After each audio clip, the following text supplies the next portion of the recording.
Amin amin ya Allah. Terus terang saya beli di sini begini. Tahu agak beda orangnya.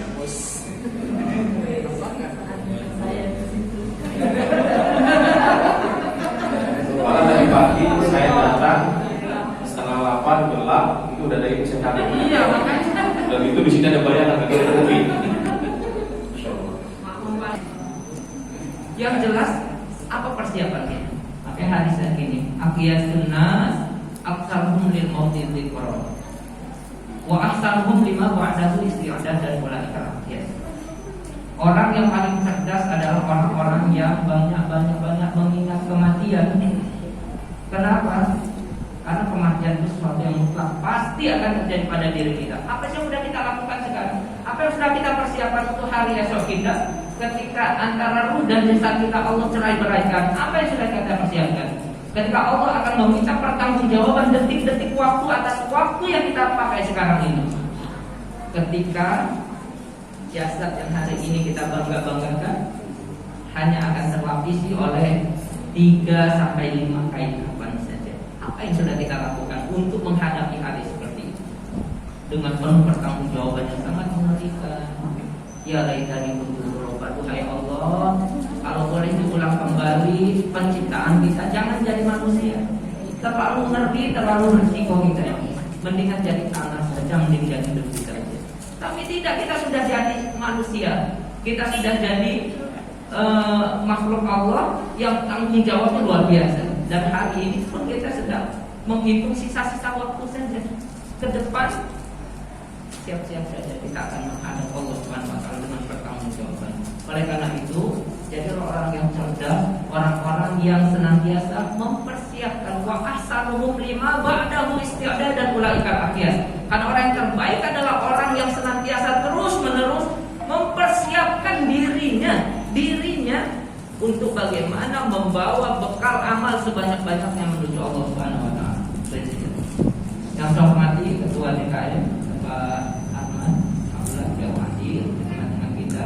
Saya hormati Ketua UPJ Unit Layanan Jenazah ya Pak ya. Unit Penyelenggaraan Jenazah Bapak Edi. Alhamdulillah dari pemberian sambutan para senior saya, senior saya Pak Martono dan bapak-bapak, mohon maaf para senior yang tidak saya sebutkan satu-satu namanya, namun tidak tidak mengurangi kata hormat dan kasih saya pada bapak-bapak dan ibu-ibu sekalian. Mudah-mudahan kita semua dalam keadaan sehat walafiat. Nikmatan maghunun fi ma katsirun minan nas, sebuah kenikmatan yang banyak kita lupakan. Yang pertama adalah as-sihat, nikmat kesehatan. Ibu-ibu kalau main-main ke rumah sakit, betapa saudara-saudara kita yang sedang sakit sangat menunggu-nunggu apa itu yang namanya sehat. Sangat diidam-idamkan. Hari ini kita alhamdulillah bisa hadir ke sini sehat. Sehingga alhamdulillah Allah beri kesempatan untuk bisa hadir bersama kita. Mudah-mudahan ada itu yang dapat dipetik insyaallah. Yang kedua al-faraq ini yang penting. Al-faraq itu adalah kesempatan hidup di tengah-tengah saudara-saudara kita. Apalagi kemarin COVID itu loh ya. Banyak sekali, hampir setiap hari rasa-rasanya, apalagi di rumah sakit ini, hampir setiap hari menghadapi namanya peti itu, peti mati itu loh ya. Jadi alhamdulillah Allah masih memberikan kesempatan kepada kita untuk memperbaiki amalan-amalan kita, untuk menambah pundi-pundi amal kita, dan saatnya juga kita pasti akan kurang lagi, gitu ya. Baik, Bapak Ibu sekalian yang dirahmati oleh Allah Subhanahu wa taala.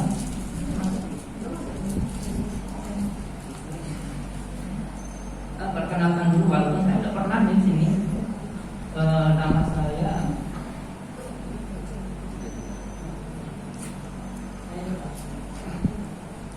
nama saya Rahmatullah.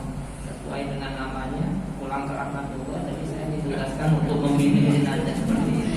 Jadi matching ya Pak ya. Alhamdulillah sesuai. Karena nama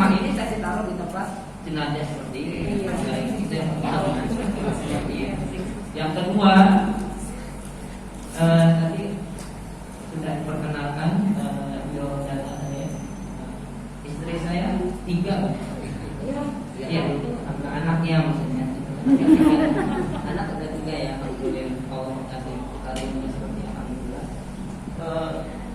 Jadi saya setiap hari di bagian bimbingan rohani dan kamar jenazah itu di rumah sakit itu. Setiap hari ini saya potong seperti ini, yang ini dan pelatihan yang kita alhamdulillah misalnya di tempat termasuk di kantor-kantor karena kita ingin saya berharap ketika ada pelatihan bukan cuma kumpul-kumpul, tapi ada azam, ada keinginan kuat, ada niat kuat untuk bisa menata laksani jenazah. Itu yang saya mau. Sebenarnya itu. Kenapa? Karena yang pertama kali mempunyai kewajiban terhadap jenazah adalah keluarga. Saya sering katakan, adalah keluarga. Kalau saja boleh menjerit orang tua kita atau saudara kita atau famili terdekat kita, kalau saja boleh berkata, kalau saja boleh berpesan bahwasannya yang akan memandikan jenazah adalah keluarga terdekatnya. Kenapa? Karena hubungan memandikan jenazah khususnya itu berhubungan dengan aurat dan dengan aib. Ya. Nanti kita akan menemui beberapa aib yang tidak layak untuk dikonsumsi publik. Itu. Jadi ingin sekali ini namanya siapa nih? Budi apa siapa nih? Dimandikan oleh keluarganya. Jadi setiap kita itu harusnya mampu menata laksanai jenazah. Tetapi kenapa ada amil? Ternyata tidak semua bisa. Padahal praktis sekali, ya Bu ya. Praktis sekali. Sebenarnya praktis sekali, tidak sulit. Cuma sulitnya mentalnya aja kali ya. Mentalnya saja ya. Baik, kita masuk. Kita relax aja ya Bapak Ibu. Snacknya belum ada yang dibuka sih. Yang segar. Biasanya kita relax aja karena waktu kita panjang loh. Masih serius Pak.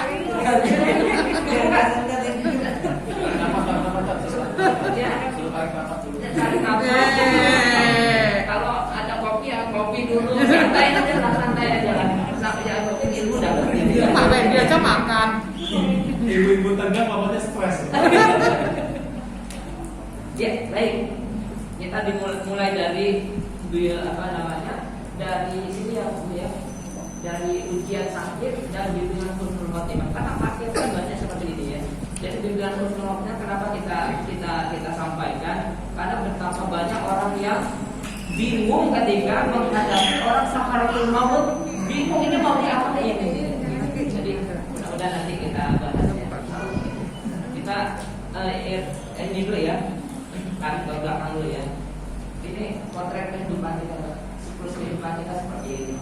Allah firmankan dalam surat Al-Mufli surat 40 ayat 11 ya. Qaulu rabbana amitana isnataini wa ahyaitana isnataini. Jadi kita itu akan pernah berada dan akan berada di dua alam, di 4 alam ini. Pernah hidup, pernah mati, dua kali hidup, 2 kali mati. Gitu, Pak. Pertama alam arwah. Kenapa ada alam arwah? Dahulu kita kan pernah dikumpulkan. Semua ruh kita termasuk ruh orang yang hari ini belum dilahirkan, semuanya berkumpul tuh ruh, dikumpulkan di satu tempat. Lalu Allah mengambil perjanjian. Ketika Allah mengambil perjanjian, kata Allah, alastu bi rabbikum, bukankah aku ini Tuhan kalian?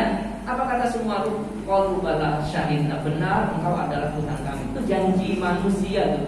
Janji manusia, tetapi janji itu sekarang banyak teringkari. Berapa banyak orang yang tidak taat kepada Allah, berapa banyak orang yang tidak mempercayai Allah sebagai Tuhannya. Itu janji pertama kali. Jadi kita semua pernah berjanji, makanya bagi orang-orang Nasrani, bagi orang-orang Yahudi, bagi orang-orang Majusi, itu dalam keadaan fitrah, dalam keadaan fitratul Islam, semuanya Pak. Nah, kecuali nanti ketika sudah masuk usia balik, Allah akan menghitung dosa dan juga pahala kalau dia muslim. Kalau tidak muslim, maka dia akan menjadi orang yang keluar dari agama Allah Subhanahu wa taala. Gitu ya. Yang kedua, alam dunia. Alam dunia itu Akmaru min ummati baina sittin ila sab'in. Usia kita itu enggak lama. Hanya 60-70 tahun yang Nabi sebutkan. Yang lebih dari 70 tahun enggak banyak. Sehingga kalau hitung-hitungan untuk kebaikan dengan umat Nabi Nuh yang hidupnya hampir 1000 tahun, bahkan Nabi Nuh itu lebih dari 1000 tahun secara sirah itu, maka kita itu enggak ada apa-apanya. Usia kita hanya sejenak, sebentar berbanding kaum-kaum yang lain. Maksiat kita banyak. Nah, oleh karenanya, untuk apa kita hidup sekarang itu? Dalam rangka ibadah kepada Allah Subhanahu wa taala. Wa ma khalaqtul jinna wal insa illa liya'budun. Pastikan itu. Hidup kita ini dalam rangka ibadah kepada Allah, titik. Sehingga apapun aktivitas kita harus tersandar kepada Allah. Nih, kalau ada aktivitas kita yang tidak tersandar kepada Allah, kan kita tidak lagi sedang melakukan perbuatan maksiat. Tetapi ketika itu tidak tersandar kepada Allah, maka jatuh perbuatan kita menjadi ibadah. Apakah ibadah itu tidak akan dipertanggungjawabkan oleh Allah? Diminta pertanggungjawabannya. Jadi, oleh karenanya semua aktivitas mulailah dengan Bismillahirrahmanirrahim supaya menjadi nilai ibadah secara otomatis, gitu ya. Dan tugas kita di dunia ini, abdunya darul amal. Memang dunia itu tempat kita berletih dan berlelah mengumpulkan sebanyak-banyaknya amal. Walal akhiratu darul jazaa. Akhirat tidak ada lagi tambahan amal kecuali akhirat, tempat yang balasan atas apa yang kita lakukan nanti di dunia. Dan siklusnya nanti kita lihat. Terlalu sebentar. Belum lagi alam baru. Kita lihat siklusnya. Ini siklus kita nih Pak. Allahu azza wa jalla min dhafin tsumma ja'ala min ba'di dhafin quwwah tsumma ja'ala min ba'di quwwah dhafan syai'an. Ini saja Pak. Enggak lama-lama. Allah ciptakan kita dulu lemah, lalu Allah memberikan sedikit kekuatan. Lalu Allah melemahkan kembali, lalu dikembalikan kita kepada Allah. Nih, doi belum mau saya balikan. Ini saya kasih gambar aja ya. Nih Pak. Dulu kita seperti ini kan. Cuma Saya kecil ya. Dahulu kita seperti ini. Jadi nggak punya kekuatan sama sekali. Artinya dalam keadaan lemah. Setelah itu kita diberikan sedikit kekuatan di usia remaja. Usia remaja seperti ini. oh, cakep. Ibu kenal gue Bu? Kenal. Ini anaknya ibu ini. Itu mudanya Pak Wendy, Pak. Nah, setelah itu Allah memberikan puncak kekuatan di umat Nabi SAW di usia berapa? Usia 40 tahun. Al-Ahqaf ayat 15 ya. Hatta idza balagha ashuddahu wa balagha 40 sana. Sampai di usia puncak kekuatan di usia berapa? 40 tahun, 40 sana. Maka kita diajarkan di usia 40 tahun ada doa, qala rabbi auzi'ni an ashkura ni'mataka allati an'amta 'alayya wa 'ala walidayya wa an a'mala shalihan tardah wa aslih li fi dzurriyyati inni tubtu ilaika wa inni minal muslimin. Apa Pak doanya Pak? Apa Pak? Al-Ahqaf ayat 15. Paham ya? Oh iya. Jadi diajarkan seperti itu ya di usia 40 tahun. Puncaknya gini. Setelah kekuatan kita dikembalikan lagi kepada Allah dengan kelemahan terakhir yaitu masa tua. Udah begini saja kita Mas. Setelah itu baru tidak lama lagi berakhir pulang lagi kepada Allah.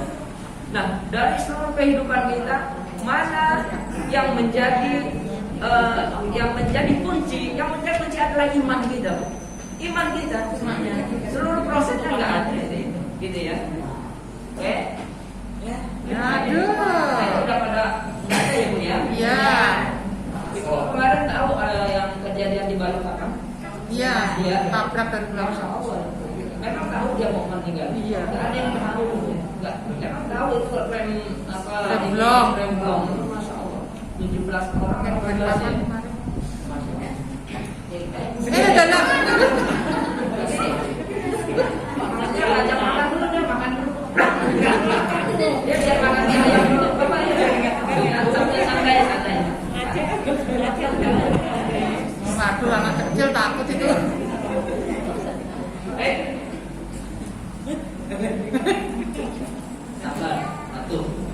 Al-Baqarah ayat 155-156. Jadi Bu, di sana dikatakan siapa orang-orang yang bersabar itu qalu inna lillahi wa inna ilaihi raji'un. Orang-orang yang senantiasa mengatakan sesungguhnya aku ini kepunyaan Allah dan aku akan kembali lagi kepada Allah Subhanahu wa taala. Jadi gitu. Kita ini kepunyaan Allah dan akan dikembalikan lagi kepada Allah. Makanya nanti ya ketika ada biasanya kan kalau ada orang meninggal itu keluarga itu kan menangis minimal ya Bu ya. Bahkan ada yang meratap itu. Nah, ketika kita kasih tahu bahwasanya ketika Allah mengambil seseorang itu jauh lebih sayang daripada kita menyayangi keluarga kita ini. Gitu Bu. Kenapa? Karena ini yang punya Allah Bu. Kita siapa yang punya Allah? Orang tua kita siapa yang punya Allah? Kita bagaimana enggak menerima terhadap kematian orang tua kita? Orang tua kita itu bukan punya kita. Anak ya, pernah Ibu ya ada kejadian ya. Ada seorang ibu punya putri satu-satunya usia 9 tahun itu ya. Lalu putri itu dirayakan ulang tahun besar-besaran. Ibu itu bahagia satu-satunya putrinya memberi ucapan selamat dengan rasa senang luar biasa. Selamat anakku sudah berusia 9 tahun, ibu bahagia, ibu senang. Ternyata putri ini usianya hanya tinggal 1 hari lagi. Dan ketika putri ini meninggal dunia, apa yang dilakukan oleh ibu ini? Ibu ini harus menerima. Kenapa? Karena putri ini bukan miliknya. Bukan miliknya. Kalau ada orang tua kita yang meninggal, gimana kita nggak terima? Bagaimana kita bisa menahan nyawa orang tua kita, menahan nyawa anak yang kita kasih? Kita saja nggak sanggup menahan nyawa kita. Bagaimana mungkin? Oleh karenanya, qalu inna lillahi wa inna ilaihi raji'un. Ini Allah semua dikembalikan lagi kepada Allah. Jadi ketika tahu konsep ini Bu, Bapak Ibu sekalian, kalau tahu konsep kehidupan itu seperti ini, maka kita itu tidak stres, tidak bingung. Kita kan sudah dikasih tahu. Seperti ini loh proses perjalanan kehidupan kita. Itu ya Bu ya. Terusnya deh Bu, sakit adalah sebab saja. Jadi sakit itu sangat tidak terkait dengan kematian. Ini hanya satu di antara sebab saja. Karena ya ketika kematian itu berkaitan dengan rezeki Mas. Kalau rezekinya udah habis maka selesai manusia. Tapi kalau sakit belum tentu. Ini hanya salah satu sebab dari kematian. Manusia sakit, ada kecelakaan kemarin, wafat, intinya wafat, sakit lihat juga wafat. Seperti itu ya. Di Aisyah ini Bu pernah kejadian di rumah sakit. Nih Pak Sumarno mungkin tahu ya. Di ruang ICU itu ada pasien usia 70 tahun Bu.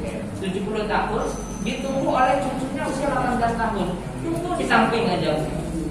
Ketika perawat melihat cucu ini tidur di sampingnya, di samping tempat tidurnya ya.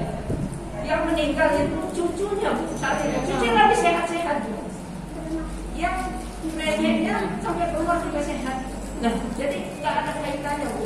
Sakit itu belum tentu, sangat belum tentu ya. Jadi ya nggak mungkin punya orang Nyomot. Jangan nyomot.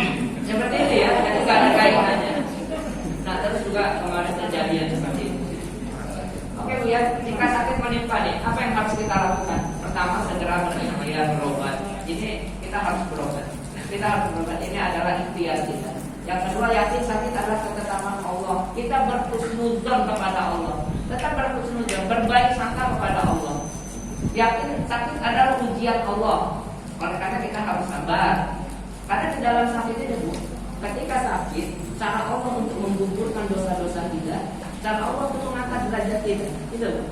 Jadi keutamaan orang-orang yang sakit tidak diberikan kepada orang-orang yang sehat. Sebenarnya orang-orang yang sakit itu keutamaannya luar biasa. Yang penting dia ridho aja, gitu. Tapi kalau udah semakin nggak ridho, udah sakit, terus Allah juga murka. Itu apa ya sekarang?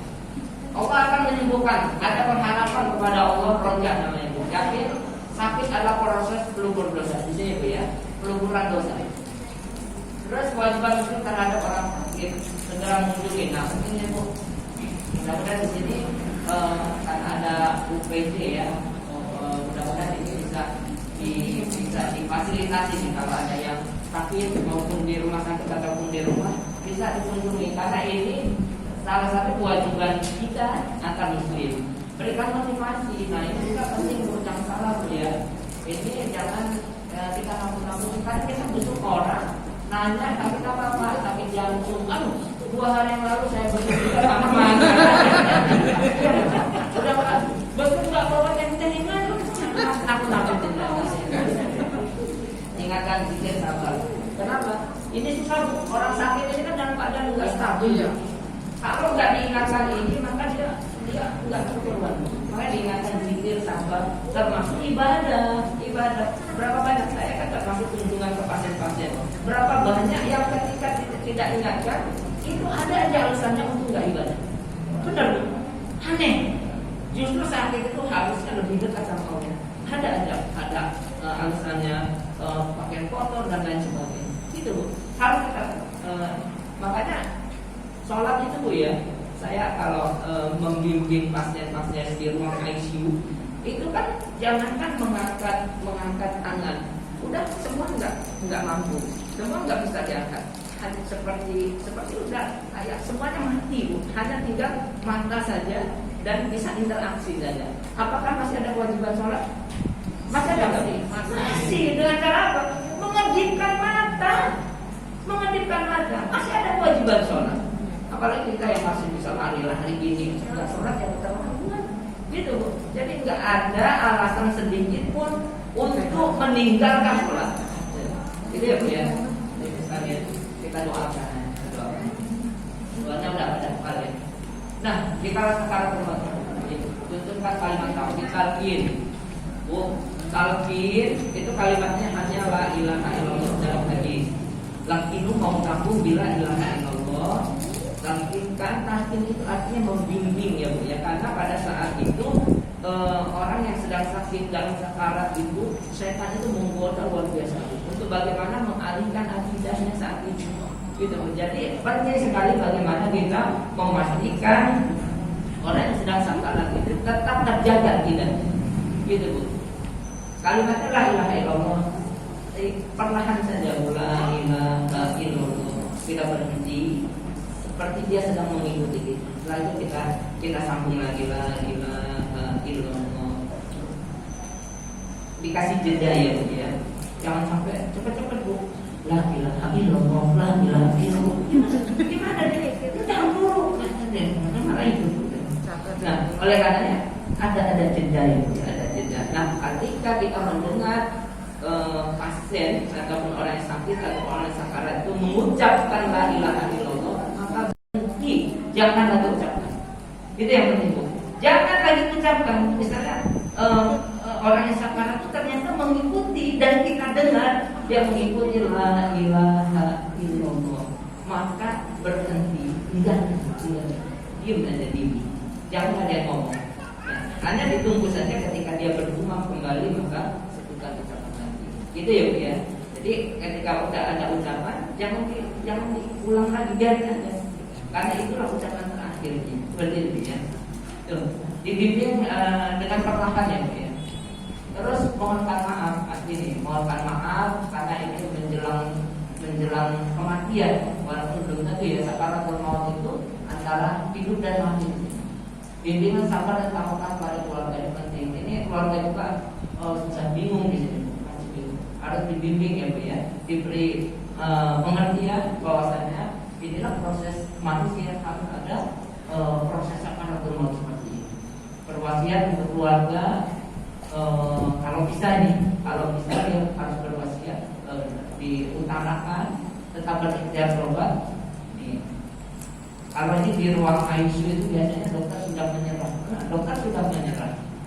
Tetapi ketika alat tercabut maka kemungkinan besar ya sudah tidak ada. Maka sampai detik akhir harusnya ikhtiar itu sampai detik akhir.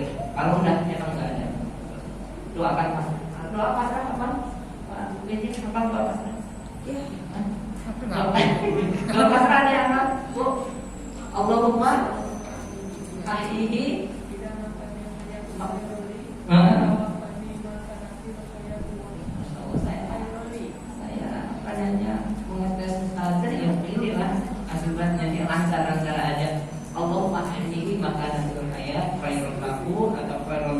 ya. Kalau khairul lahu itu untuk dia, kita yang doa, maka khairul lahu wa tawaffahu makanatil wafat khairul lahu. Kalau li itu untuk saya ya, untuk pribadi gitu. Oke ya. Kalau untuk ibu-ibu saya mendoakan ibu-ibu wa tawaffaha makanatil wafat khairul lahu gitu ya. Hanya domirnya saja. Ya Allah, apabila hidup itu baik baginya, maka tolong hidupkan ya Allah, beri kehidupan. Tapi apabila wafat itu yang terbaik, maka wafat. Gitu. Makanya setelah meninggal dunia, apa yang harus dilakukan? Kan ada kalimat istirja, inna lillahi wa inna ilaihi raji'un. Sebenarnya hadisnya sebelum inna lillahi, dia mengucapkan hamdalah terlebih. Kalau ibu nanti ada mertua yang cerewet meninggal gitu, alhamdulillah. Dan kenceng-kenceng ibu dimarah gitu. Itu ya. Itu nanti saya datang aja. Cerewet kan mertua. Nah ini. Orang yang sudah pulang menghadap Allah, memohon, meratap, menjerit, meminta kepada Allah, Rabbi laula akhartani ila ajalin qarib. Hai Allah, tangguhkan sejenak saja, tangguhkan sebentar saja kematianku ini. Ajal sudah di depan mata nih. Dia memohon, meratap, menghibah di hadapan Allah, laula akhartani ila ajalin qarib. Hai Allah, tangguhkan sejenak saja. Mau apa? Ma'asabdakoh ya Allah, saya ingin sedekah. Wa aku minas sholihin, saya akan memperbaiki amalan yang dahulu di dunia saya tinggalkan. Itu kan? Apa kata orang? Kala sekali-kali enggak akan mungkin. Wala yu'akhirullahu nafsan idza jaa ajaluha. Atau fa idza jaa ajaluhum la yastakhiruna sa'atan wa la yastaqdimun. Apabila ajal telah tiba, maka tidak akan dapat dimajukan dan dimundurkan walaupun sejenak saja. Oleh karenanya sekarang ketika kita bapak ibu-ibu sedang seperti ini, semua aktivitas ibadah. Karena antara dunia dan akhirat, nikmatnya dunia dan akhirat itu bandingannya di mana?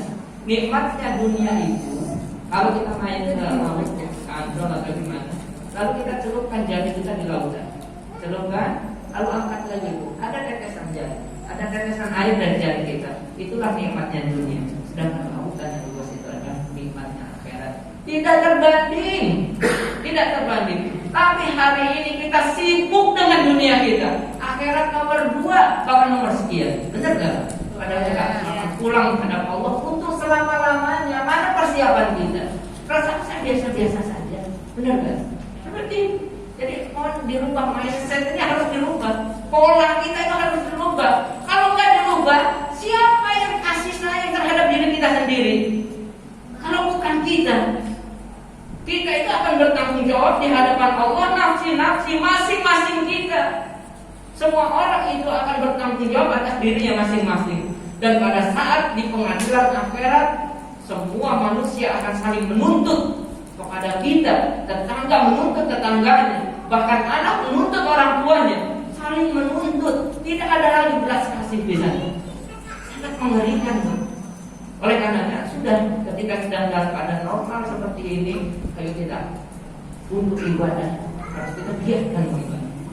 Karena untuk kita, bukan untuk siapa-siapa. Kalau ini UPJ yang mengadakan seperti ini, bukan untuk Masjid Al-Ittihad ini, buat kita sendiri, bukan buat siapa-siapa. Gitu ya. Oke. Ini jenis-jenis doa juga. Ini doa untuk kesembuhan, terus doa apa saja itu. Tidak ada di sini. Ada.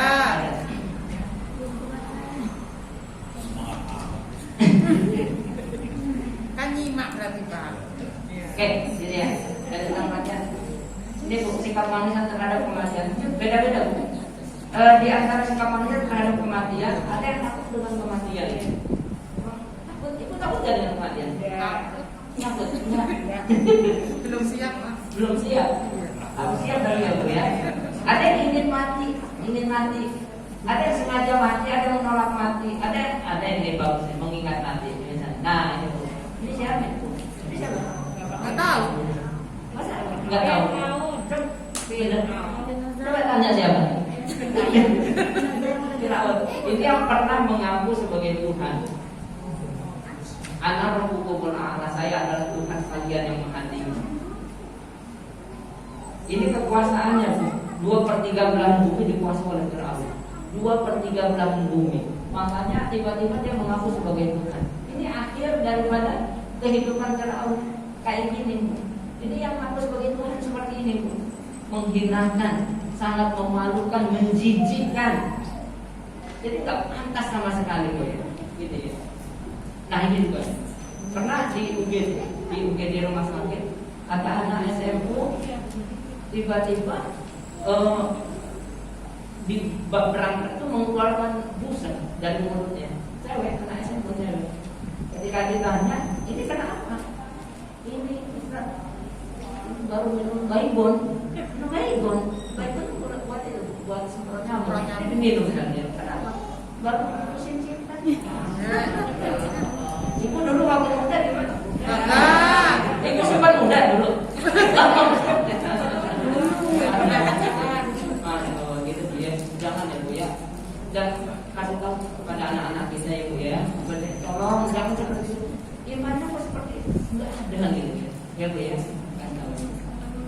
Enggak lompat kok mati sendiri. Iya, udah waktunya. Iya.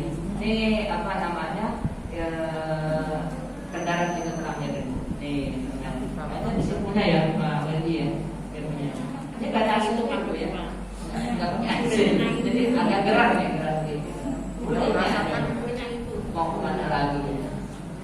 Akhirnya kita seperti ini.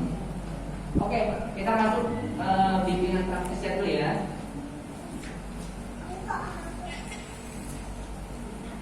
Nih Bu, sesuai tuntunan sunnah. Karena kenapa sih jenazah itu harus dimandikan?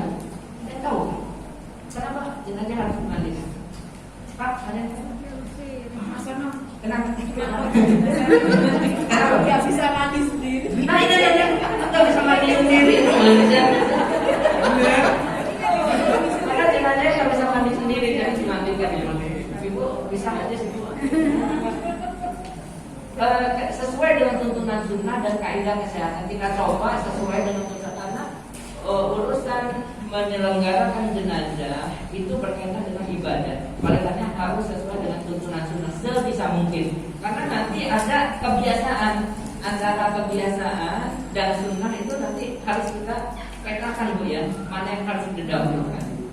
Sesuai dengan tuntunan sunnah dan kaidah kesehatan. Kan kita masuk dari rumah sakit bahwa kaidah kesehatannya tidak tertinggal. Oke Bu. Nih, kalau ada yang meninggal Bu. Yang pertama mengucapkan istirja dan mendoakan. Tadi ya, alhamdulillah innalillahi wa inna ilaihi raji'un. Yang kedua, pejamkan mata dan tutupkan mulutnya. Kenapa? Dalam waktu yang tidak terlalu lama, maka akan cepat kaku. Cepat kaku. Kalau di medis rumah sakit itu langsung diikat. Karena kalau enggak gitu nanti kaku, ya. Yang diikat jadi. Oleh karena segera katupkan apa namanya, pejamkan matanya dan mulutnya. Biasanya mulut itu karena habis apa namanya berucap biasanya ya. Luruskan posisi tubuhnya. Nih, luruskan posisi tubuhnya. Kalau habis apa namanya, biasa habis kampanye kan semangat ya kan, itu lurusin lagi gitu seperti ini ya. Terus lepaskan pakaian. Semuanya dilepas Bu ya, pakaiannya dilepas. Digunting saja. Kalau pakai celana rempis itu kan keras, nggak mungkin dibuka. Gunting saja, digunting. Terus semua kalung berang semua jangan dipakai, dilepas. Terus gimana kalau yang tertanam gigi palsu misalnya? Gigi palsu harus dibuka nggak? Emas juga lagi. Tuh, gigi emas nih Bu. Gigi palsunya emasnya 24 karat. Ya setengah gram lah lumayan. Lumayan gimana? Mesti dibuka nggak? Karena itu lumayan ini dibawa ke toko emas ya. Itu gini Bu. Kalau bisa dibuka dibuka. Tapi kalau susah itu dibuka, itu jangan dipaksa Bu ya. Itu karena semangat ambil pahat subuh. Intinya dalam penyelenggaraan jenazah jangan sakiti jenazah. Itu Bu ya. Itu intinya ya. Jangan sakiti Karena kalau ibu melihat ada ibu-ibu cerai yang pas meninggal itu yang mandiin, ambil sikat yang keras bersih. Kasihan kalau udah jenazah perlakukan selembut mungkin, ya. Setelah itu dekatkan tangannya, dekatkan ya, dari ibu ya, dekatkan tangannya, terus tutup seluruh tubuh dengan kain bersih, ibu ya, kain bersih ya. Ini tempatkan di tempat yang layak, kabarkan kematiannya, segerakan pengurusannya. Ini saya sering sampaikan berapa banyak ada keluarga yang mempunyai anak jauh, ada yang di Singapura, ada yang di Kalimantan. Ketika mendengar bapaknya, ibunya meninggal, maka anak ini berpesan jangan diapa-apakan terlebih dahulu sampai saya datang. Gitu. Itu sering terjadi tuh, sering banget terjadi. Iya, benar ya. Sehingga ketika tidak diapa-apakan ini jenazah ini tidak diapa-apakan, maka ketika orang yang takziah bisa nggak disolatkan? Bisa nggak disolatkan? Maka kebaikan untuk jenazah ini hilang semua. Padahal orientasi ketika dalam penyelenggaraan jenazah seperti ini yang harus didahulukan adalah orientasikan kepada jenazah, kebaikan kepada jenazah. Harusnya jenazah itu tetap dimandikan supaya bisa disolatkan. Jangan ego kita, Bu. Ini sedang menunggu kebaikan dari orang-orang yang hadir, orang-orang yang takziah, sehingga orang yang hadir tidak bisa sholat. Makanya sholat jenazah itu tidak bisa dilakukan berkali-kali. Misalnya kita datang ke takziah atau melayat ya, kita bisa pakai posisikan langsung menghadap kiblat. Untuk apa? Untuk supaya orang datang bisa mensolatkan. Tapi Ustaz nanti kan Jumat disolatkan lagi, ikut lagi sholatnya Bu, gitu ya. Jadi bukan harus sekali, bukan, gitu ya. Enggak ada masalah, gitu. Jadi kebaikan dari sholat itu tidak bukan oleh jenazah, gitu ya. Jadi jangan kita dulu untuk saya, jangan boleh ada yang dulu. Kasihan jenazah, gitu ya. Jadi enggak seperti itu. Kewajiban terhadap jenazah dan jenazah itu 4M-nya memandikan, mengkafankan, mensolatkan, menguburkan selesai. Ini fardu kifayah. Ini aja Bu. Nah, ketika ada jenazah yang terbengkalai Bu, karena ini tidak terpenuhi, maka ketika dia ada di satu kampung itu berdosa. Gitu. Ketika dia ada di satu desa itu semua berdosa. Bayangin. Makanya alhamdulillah kalau ada perwakilan seperti ini. Jadi dosa-dosa yang belum bisa ini udah tercover gitu. Kalau nggak ada dosa semuanya, dosa gimana? Kalau sampai jenazah ini terbengkalai seperti itu ya. Ya makanya dengan adanya seperti ini, ya mudah-mudahan di sini bisa banyaklah. Setiap kita harusnya bisa. Karena kita ada keluarga, gitu. Jadi setiap kita harus bisa. Adapun nanti ada amir itu hanya membimbing saja, tetapi pelaku utamanya adalah keluarga. Makanya nanti di komandian gimana suatu saat nggak tahu kalau itu ada apa pernah melihat atau ada pelaku yang keluar ya Bu ya.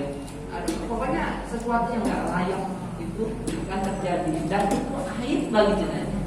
Nah, kalau keluarga yang menyelenggarakan, insya Allah itu amat tertutup. Tapi kalau orang lain, mudah-mudahan ambilnya itu benar-benar aman, gitu. Kalau ambil nggak aman, gitu. Khawatir. Oke. Terusnya, ini apa dalilnya? Yang ngurus jenazah. Yang pertama adalah keluarga. Yang kedua orang soleh berilmu ya, dan aman. Memandikan, persiapan tugas pemandian. Masker terus standarnya Bu ya. Kalau kita belum musim pandemi, masker ini selalu ada. Ini standar sekali ini. Paling standar masker, sarung tangan, handphone itu standar Bu ya. Jangan tangan terbuka Bu. Kita menjaga ya Bu ya. Bukan kita. Kadang ada yang apa sih pakai masker? Nggak ada kasih sayangnya sama jenazah. Juga. Kaidah kesehatan kita nggak boleh menjerumuskan diri kita kepada sesuatu yang membahayakan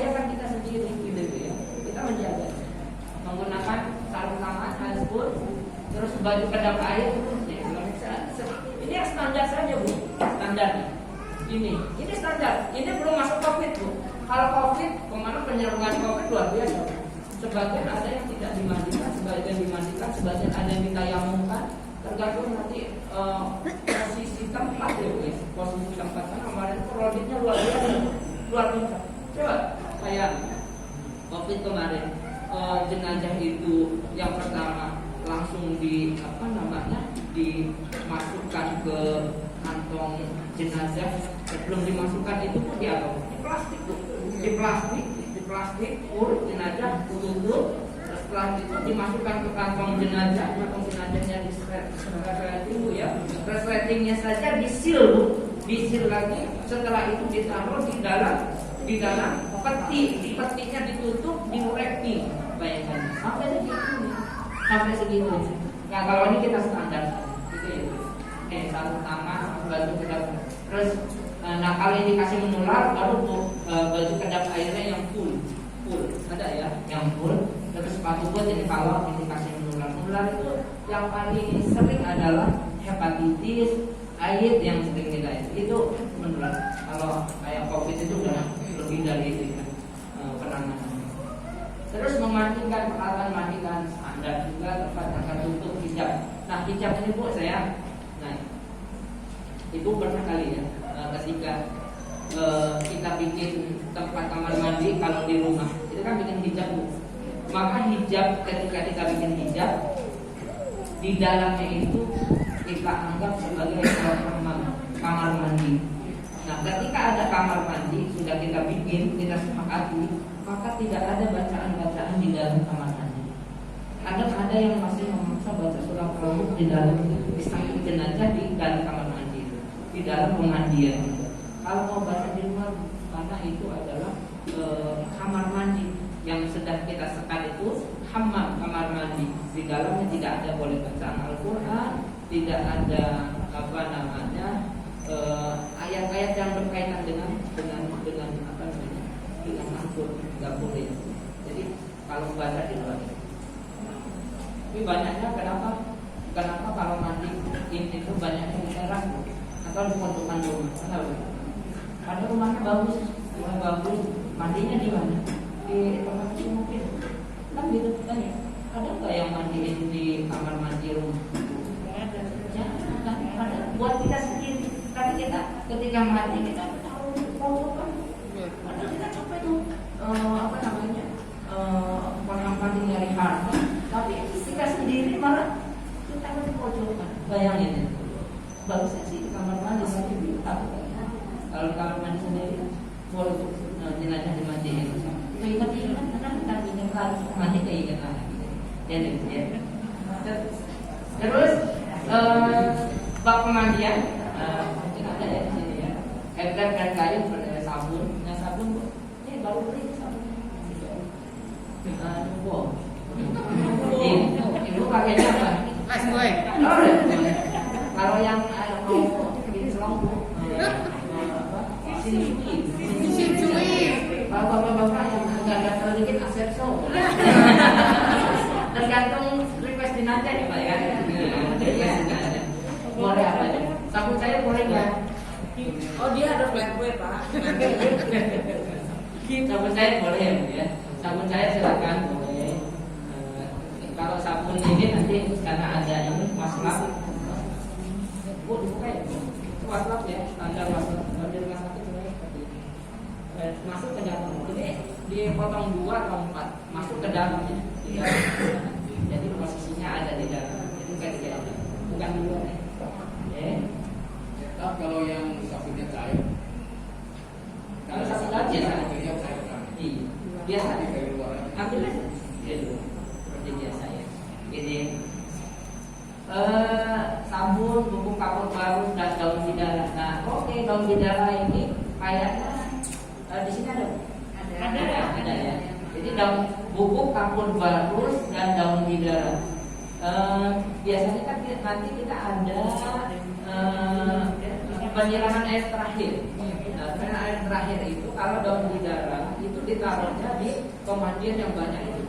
Nah, tapi kalau yang untuk kapur baru itu hanya seember, ya seember yang agak nggak banyak ya. Dan biasanya dicampur air mawar gitu, supaya lebih ini ya. Kenapa kita nggak menyarankan bunga? Dulu bunga loh. Kenapa? Karena kotor bu. Kalau ini udah sarinya bunga ini ya, air mawar. Ya. Gitu ya. Terus daun bidara sebaiknya ganjil ya. Yang di sana kan dia 7 bu ya. Memang enggak? Enggak pakai ya. Itu sunnah loh sebenarnya. Kalau ada ganjil aja. Untuk ini aja, untuk memenuhi sunnahnya gitu. Iya, masukin aja. Terus kain pasan seperti ini, kalau bisa ada 3 nih, minimal 3, cukup 3 kain basahan ya. Kenapa enggak pakai? Kenapa harus kain batik? Yang pertama, Nabi itu ketika meninggal itu ada kain batik dari Yaman itu satu. Yang kedua, kalau dia pakai ini, pakai kain kafan transparan, iya. Terus handuknya kalau bisa yang agak besar, ini kurang besar. Handuknya agak lebar ya, jadi langsung menutup. Sebenarnya memandikan jenazah itu enggak dibuka semua bu, enggak dibuka semua. Ini jenazah laki apa perempuan nih? Enggak tahu saya Pak. Oh, visi. Ada ininya pintarnya itu. Orang barat ya. Jadi enggak dibuka semua bu ya. Enggak dibuka semua itu enggak. Jadi kalau laki-laki cukup dibuka sampai sini. Wah, Buka sampai sini. perempuan kan. Dibuka sampai situ ya. Tapi kalau perempuan lebih rapat ya. Perempuan sebisa mungkin jauh lebih rapat. Itu ya untuk pemandiannya. Terusnya, nah ini alat-alat kira-kira nanti kapan dipecah ya bu ya. Kalau bisa ini bu kapasnya seperti ini bu, kalau boleh. Bukan kapas kecantikan itu ya. Jangan. Iya, ini kapasnya sama kayak ya bu ya. Karena akan menutup nanti. Nanti kita lihat prakteknya ya. Tapi prakteknya adanya Pak Ketua UNJ berat bawahnya. Saya nyerah nih. Iya beratnya agak berat. Kita praktekkan. Gimana kalau jenazah nanti gemuk, ya kan? Kalau gemuk, karena banyak juga yang ketika masuk tidak masuk gitu. Dan nanti posisinya, lihat posisinya. Kemudian ini, oke? Nah ini udah tahu ya ibu ya. Kain kafan untuk jenazah laki-laki 3, jenazah perempuan 5. Kalau laki-laki tentunya kain panjang semua 3. Yang perempuan kain panjang 2, sarung 1, baju kurung 1, dan kerudung 1. Baju kurungnya bukan baju kurung yang ini ya bu ya, bukan daster, tapi baju kurung kain kafan seperti biasa. Itu udah bisa ininya, pembuatan baju kurungnya udah bisa ada. Ini kalau nanti saya coba nih, ada ini, ada. Nanti bu kalau udah bisa boleh bikin vlog di rumah dari rumah pesanan baju jenazah. Iya boleh. Nah itu kan lumayan bu. Ibu Ande. Keren gampang ya bu ya.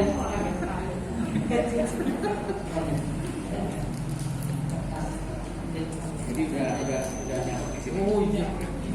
Ini bu pembuatannya gimana? Nanti untuk perempuan aja nih mas. Kalau laki nggak sebaiknya nggak disarankan karena ada sebagian laki-laki itu menambah berarti ya, menambah lapisan kain kafan.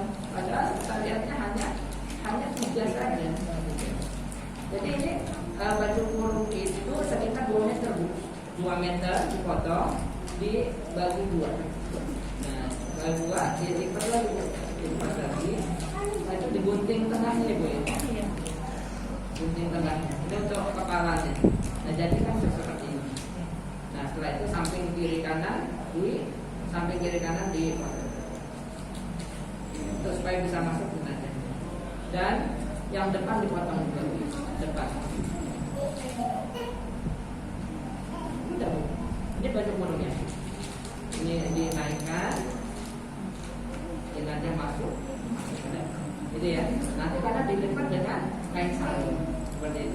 makan Bu? Siap bikin pulang. Yes, gampang kan? Modalnya ke PC. Gitu ya. Nah ini Bu, ini untuk indikasi menular Bu. Indikasi menular itu lebih rapat ya. Ini baju kedap airnya. Ini handphone juga berlapis. Ini bisa dari kedua ini 3 lapis. Pakai sepatu bot gitu ya. Pakai kacamata Google ya. Ini juga double ini. Biasanya untuk memandikan buang air yang jelas. Makanya nanti kemasiannya juga kalau yang hepatitis itu mesti, apalagi yang pecah pembuluh darah itu kan ketika darah itu ada belum dikeluarkan bahaya kalau nggak dikeluarkan.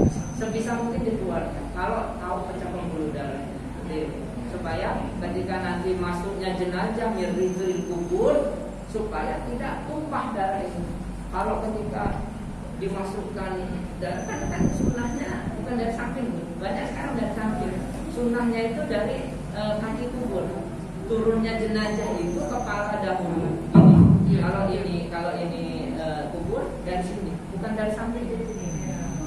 Kalau dari samping itu rata-rata karena kesusahan, karena sana sini kuburan semua. Yang paling bagus adalah miring.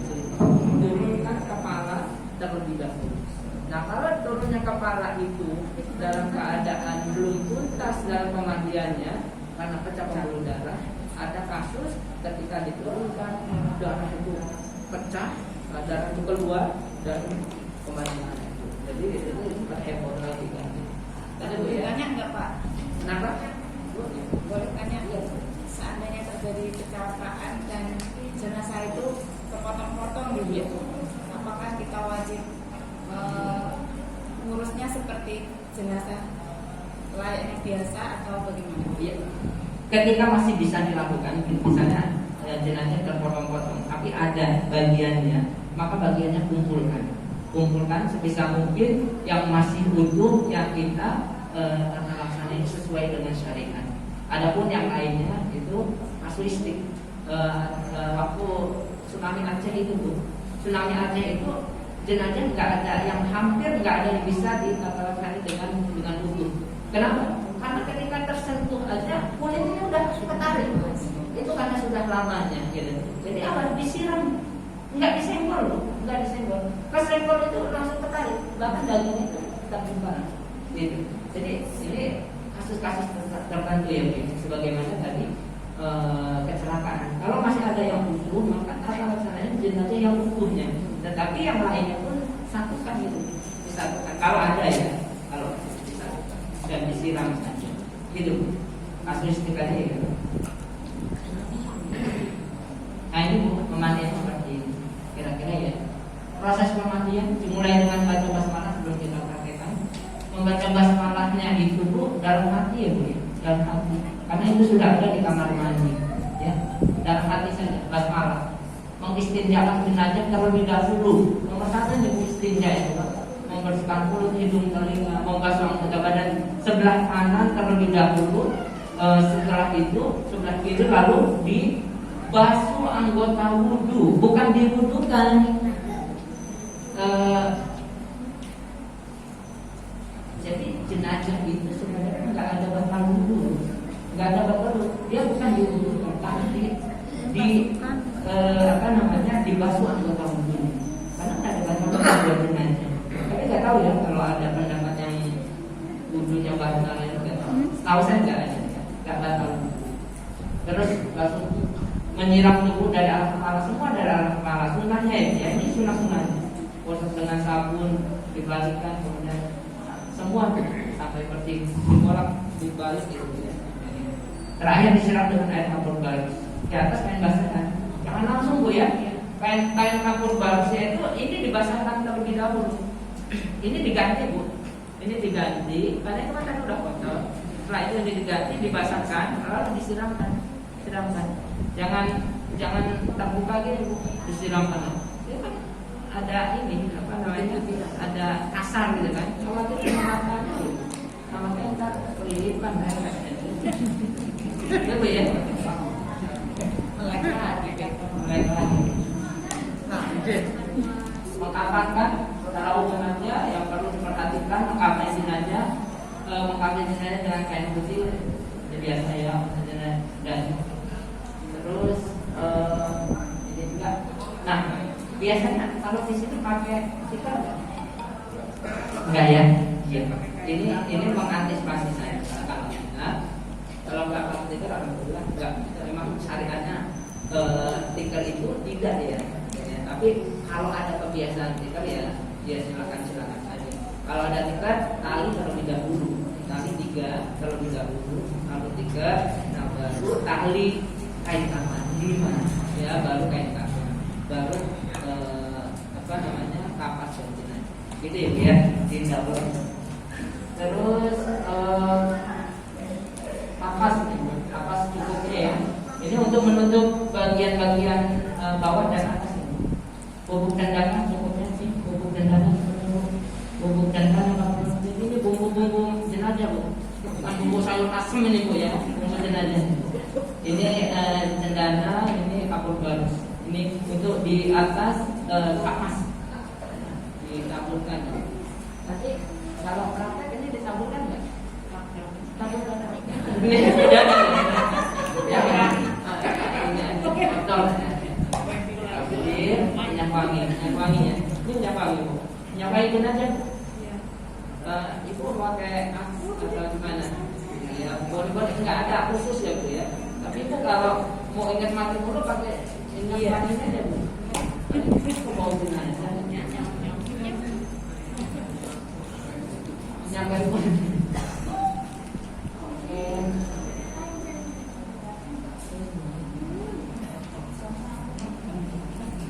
Maka kan nanti kita ini ya. Kita praktek dulu ya. Praktek ya. Kayak dia Pak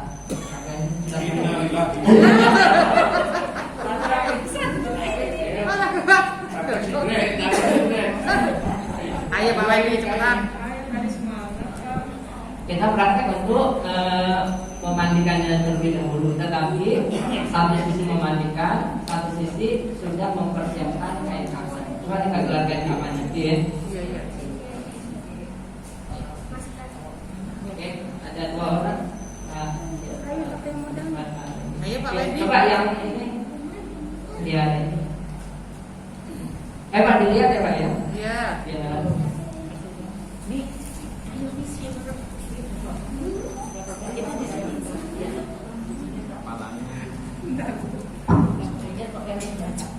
Ayo Pak Wendy.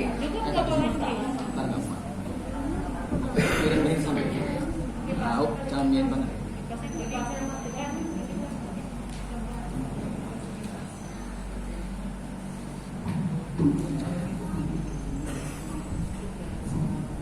Ini gede soalnya Pak Wendy ya. Jadi agak boros.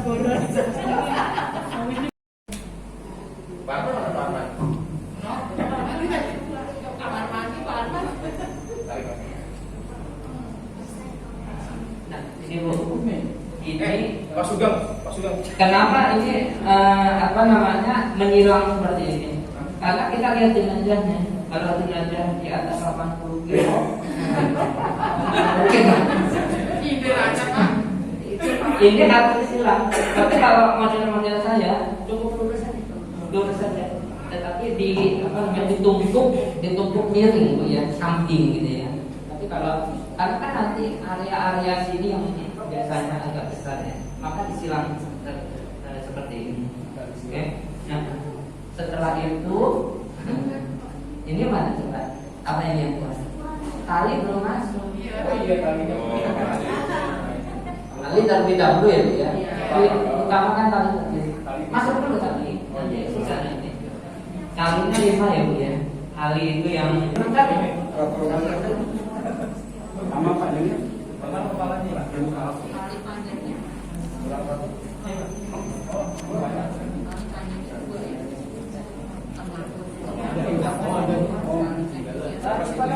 Itu kemarin ini 2.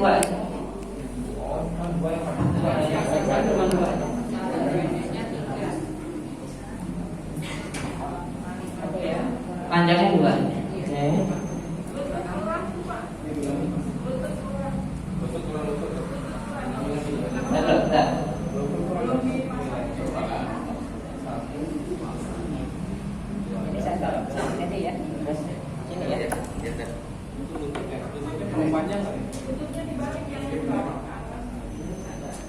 sini.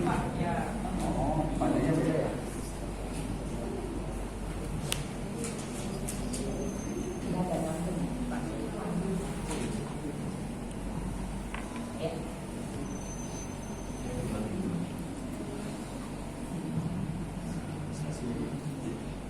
Ada bilang ini ke sini. Yang ini ke sana, Pak. Ini Pak Yanto sini. Bilang ya, Pak. Karena yang butuh kan pala bilang mana ya kalau ada. Pala karena sebelah ini. Dua bilang juga.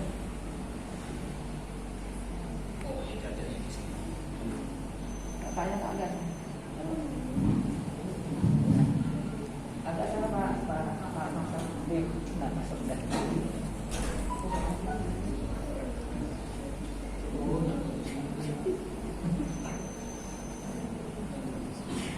Nah, satu lagi ya.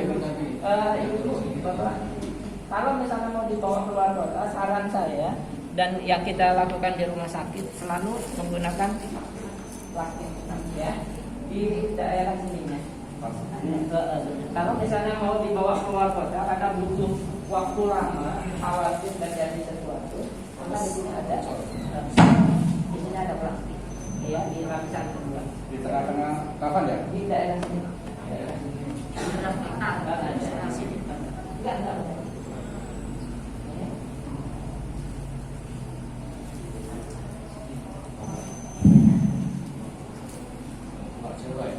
Nah setelah itu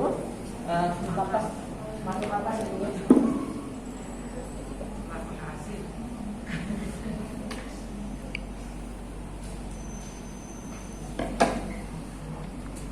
Napas itu dari mulai pundak sampai ke apa nih? Bawah dan turun ya.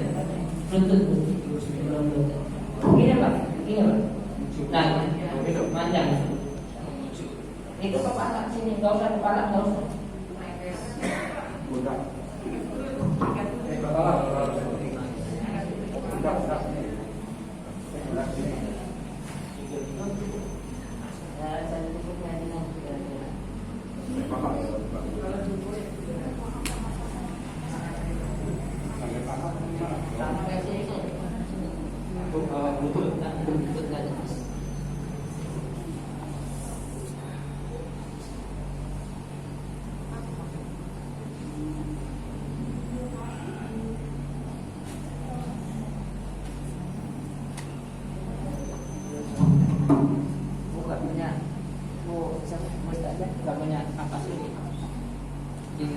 Ada di atas.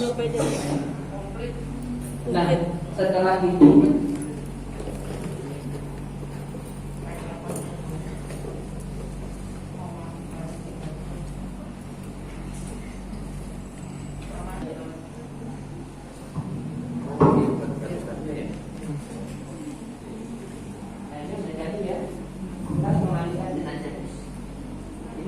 harus dipersiapkan terlebih dahulu. Harus ada ini.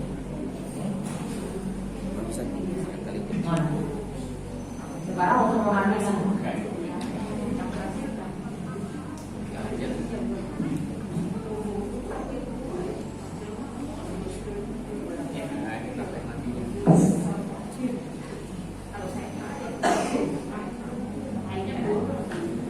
Jadi yang pertama ketika mau dimandikan itu membersihkan semua termasuk kuku semua dibersihkan ya, termasuk rongga-rongga hidung, telinga semua dibersihkan terlebih dahulu.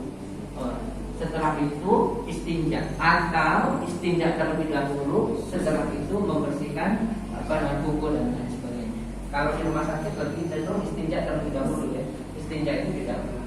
Oke. Ini.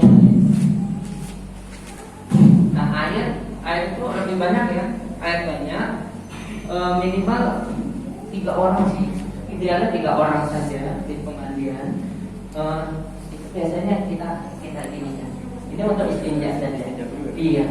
Nah istinja kalau ini jenazah laki-laki suami, boleh nggak istri mengistinjakan? Boleh ya. Boleh nggak anak perempuannya mengistinjakan? Anak perempuannya? Nggak boleh ya. Jadi untuk istinja itu antara istri dan suami saja, atau orang lain yang sejenis, gitu ya. Jadi anak itu nggak boleh mengistinjakan orang tuanya, berarti ke dewasa ya, itu nggak boleh. Kecuali nanti pemandian saja boleh untuk dipamandikan. Tapi istinja itu tidak diperkenankan. Atau laki-laki mengistinjakan ibunya juga tidak boleh. Kecuali suami dan istri baru boleh. Bersilangnya di situ saja ya. Ya. Hah? Kalau anak laki-laki ke bapak itu boleh. Anak perempuan ke ibu ya boleh, atau orang lain. Itu jauh lebih bagus karena keluarga kan, gitu ya.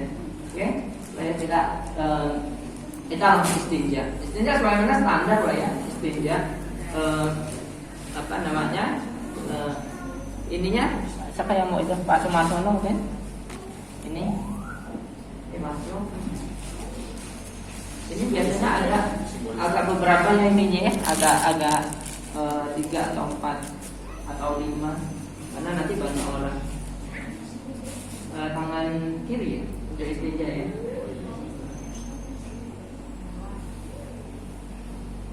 Oke, yang satu ini dulu aja, di sini dulu.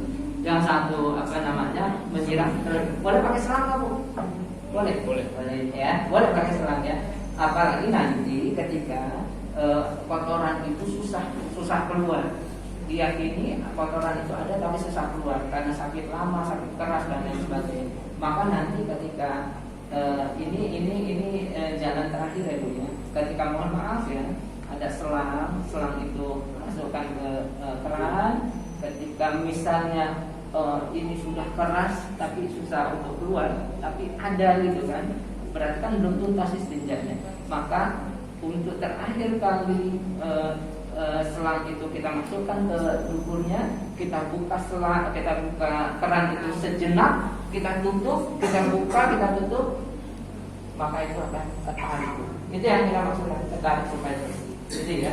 Tapi ini nggak dilakukan kalau jenazah normal aja, gitu ya, seperti biasa aja. Tapi kalau kira-kira sakit keras yang khawatir nanti ketika sudah pemandian justru malah bermasalah, maka lakukan. Itu pun darurat saja ya.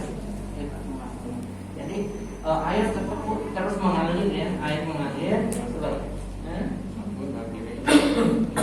Sabun itu dipotong aja. Malah praktisnya sabun ini, sabun cair. Sabun cair. Oke. Bagaimana biasa.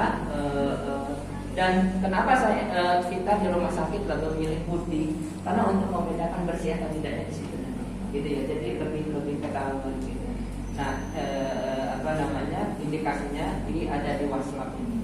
Nah, terus juga ketika ini udah misalnya Pak Sumarsono sudah apa namanya istinja untuk memastikan ini lebih bersih, ini diangkat ya Bu ya, diangkat dan ditekan perutnya. Tapi lepasnya jangan kencang-kencang ya, yang ya pelan-pelan saja, diturunin ke bawah, ditekankan untuk memaksimalkan saja. Dan kalau sudah maksimal seperti itu sudah putih semua, indikasi untuk bersihnya di situ saja. Gitu ya Bu ya, oke ya. Gitu. Jadi Bu, inti dari pemandian jenazah sebenarnya ada di istinja. Kalau istinja bermasalah, maka bermasalah pemandian. Gitu. Jadi jangan buru-buru di istinja itu. Justru ini intinya di sini. Kalau untuk di pemandiannya sebenarnya hanya melengkapi saja, gitu ya. Intinya di istinjanya. Jadi jangan terlalu cepat di sini. Justru lamanya adalah di istinja, gitu ya. Nah, oke. Setelah itu sudah istinja misalnya sudah selesai semua, maka kita apa namanya? Ini kagak jadinya Bu.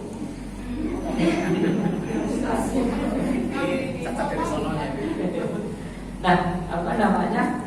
Kita bersihkan semuanya. Semua anggota badannya, termasuk telinga, termasuk semua ya, termasuk giginya itu ya. Malah ada yang menyarankan dipotong kukunya, itu ada yang menyarankan Tapi itu jadi perdebatan ya boleh-boleh saja ya, supaya bersih semua dibersihkan. Setelah itu baru disiram anggota wudhu ya. Jadi bukan diwudukan tapi disiram anggota wudhu. Gimana? Seperti diwudukan. Bagaimana biasa ini langsung saja di sini kan ini udah semua udah dibersihkan. Disiram, mungkin ada yang nyiram ya satu ya, terus ini diusap saja, diusap seperti dibubuhkan. Terus ini disiram juga, diusap seperti itu, sama ibu ya. Dari depan wudhu itu bukan dari sini, dari yang itu juga dari sini, dari depan, siramnya dari depan. Nah gitu ya. Dan itu terus sampai ini. Dan telinga, terus kaki oke ya. Nah selesai semua baru disiram dengan air dan untuk dibersihkan. Jadi ini udah gitu Bu, udah. Jadi ini udah bebas ya Bu ya.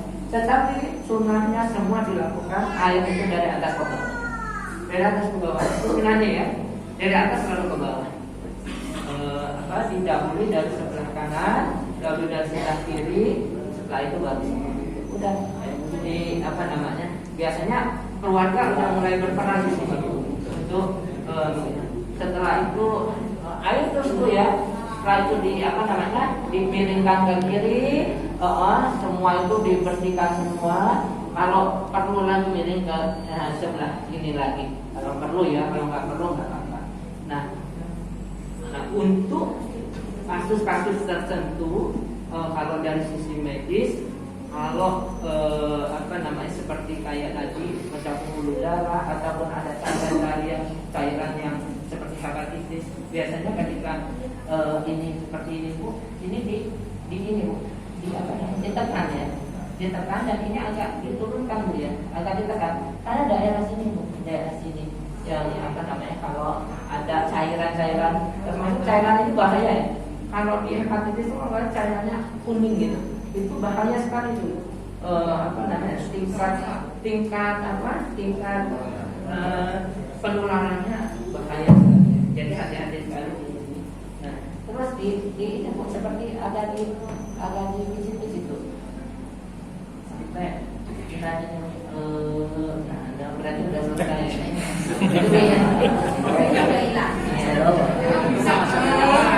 Kasih hidup lagi Bu, hidup lagi, suruh bangun aja ya. Gitu nah. Itu sudah sempurna semua, sudah sempurna.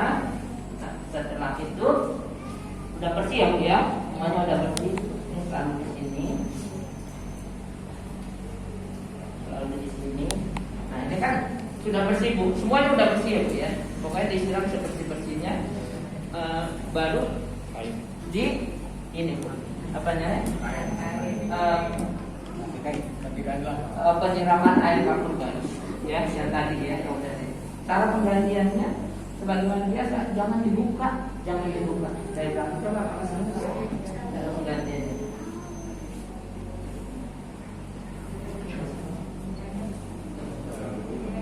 Oke, tidak dari sini ya sebenarnya. Oke, bagusnya begini. Supaya semuanya ini ditarik, ini ditarik gambarnya. Nah, ini. Jadi aurat itu kan aurat nggak terbuka-buka, aurat banyak tertutup. Nah, ini kan auratnya. Nah, seperti itu. Baru ini dikasih, ini dibasahkan terlebih dahulu. Setelah basah, baru disiram dengan air kapur. Ya, kapurnya di atasnya saja. Jadi nanti ada bubuk-bubuk kapur balus itu ada di atas ini. Yang diinginkan adalah serapannya saja, gitu, tersaring gitu ya Bu ya. Jangan langsung kupasnya. Ya. Oke. Setelah itu sudah selesai semua. Disarankan siraman air kapur balus itu keluarga ya. Ini sarankan. Setelah itu baru dikandungkan. Diandungkan sama. Ini ya, kalau ada yang lebih besar ya Bu ya. Ini yang lebih panjang. Ini sama Pak, ini seperti ini karatnya. itu ditarik, itu masuk.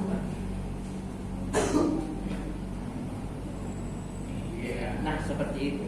Jadi nggak ada yang terbuka auratnya, gitu ya. Tinggal di apa namanya, dibersihkan, ya, dibersihkan. Biasanya ada dua handuknya untuk di belakang, Nah, begini.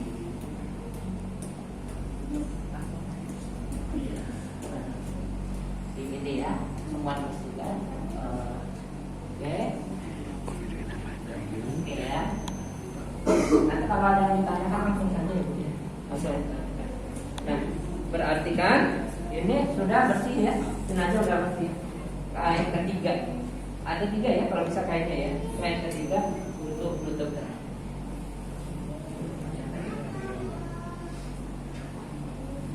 Sampai gitu. Sampai gitu lagi. Ada ini langsung praktek.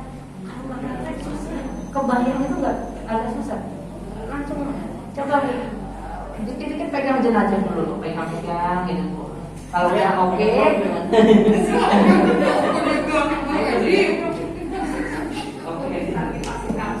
nah itu kan udah bersih Bu. Udah bersih ya, jenazah siap diangkat ke situ. Nah, cara angkat jenazahnya satu arah ya Bu ya, satu arah dari sebelah sini nih, sebelah kanan jenazah. Ada 3 orang, yang satu kiri masuk, kanan merangkul. Kiri masuk, kanan merangkul semuanya ya, seperti itu ya. Apa bacaannya masih ingat? Bacaannya untuk mengangkat dan meletakkan jenazah. Bismillahi wa ala gitu ya. Mengangkat, meletakkan jenazah, doanya itu ya. Oke, diangkat. Setelah itu kita masuk ke sana. Karena Pak Wendy yang mau di sana, kita coba. Enggak usah, jangan Pak. Pokoknya langsung ini. Oke ya. Itu Pak Wendy itu diangkat. Mau coba diangkat? Ke mana? Ada 4 orang boleh diangkat. Boleh, enggak ada. Cuma kalau rata-rata kalau standar jenazah itu 3. Karena dia sedang untuk kalau 4 itu udah mulai sempit sebenarnya. Tapi nanti ada kasus-kasus tertentu nggak bisa juga dari sini semua karena berat dan lain sebagainya. Ya silakan. Tapi secara standar itu 3 orang dan dilakukan kepala 1, tengah 1, kaki 1, gitu ya. Itu standar jenazah standar. Tapi nanti kalau ada jenazah yang di luar itu, ya kasuistik aja silakan aja. Yang penting terselenggara, gitu ya. Saya, oke. Oke, ini diangkat dan langsung udah kita siapkan di sana.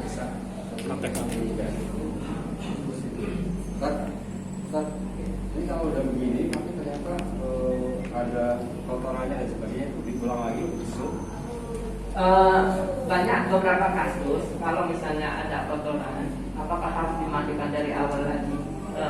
Kalau saran dan kalau kita di rumah sakit, karena kalau di rumah sakit, insya Allah, alhamdulillah ya, karena juga udah biasa gitu ya, sehingga jarang terjadi.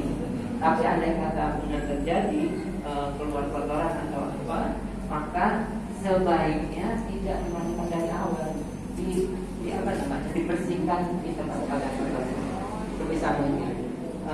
Jangan dimandikan dari awal kan, seperti itu Pak. Sebaiknya seperti itu.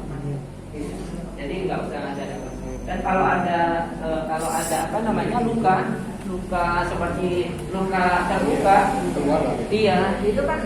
Nah saya saranin nanti UPD kalau bisa punya ini pipa begini ya.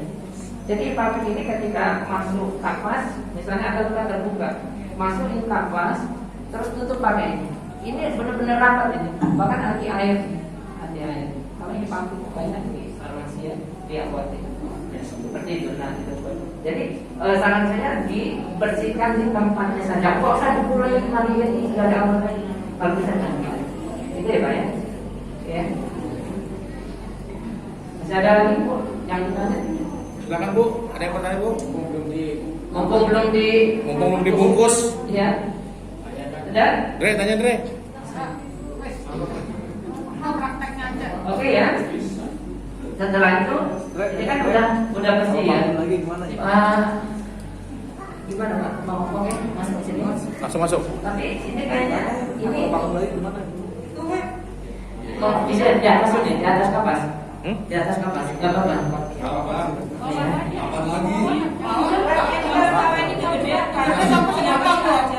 Gua ada permintaan dia terakhir biar nanti. Ya kalau rumahnya Pak Wendy ya kan. Iya. Kalau nggak pakai. Astagfirullah. Nah, yang mau buat contoh siapa ini? Pak Kasono. Ya.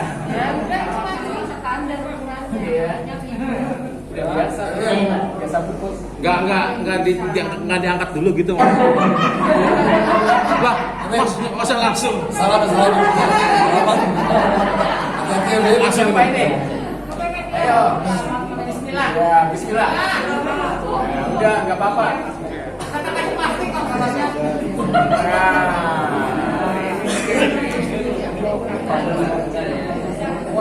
Jadi posisi ya. Pak, ini Pak mau ditutup nih ya. Ini kurang membuka. Iya, sedang.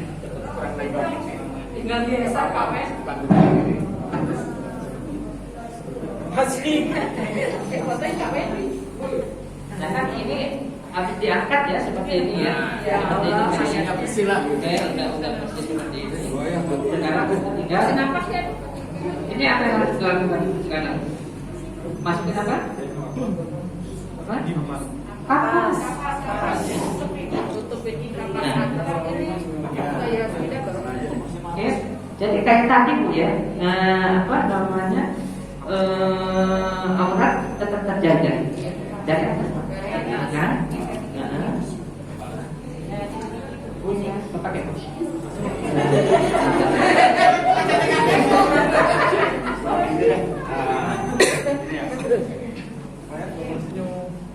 Mayat nggak boleh Seharusnya kan video ya, tapi dia Enggak, dari sini aja. nanti belakangan. kalau meninggalkan husnul khotimah senyum Pak, mayatnya.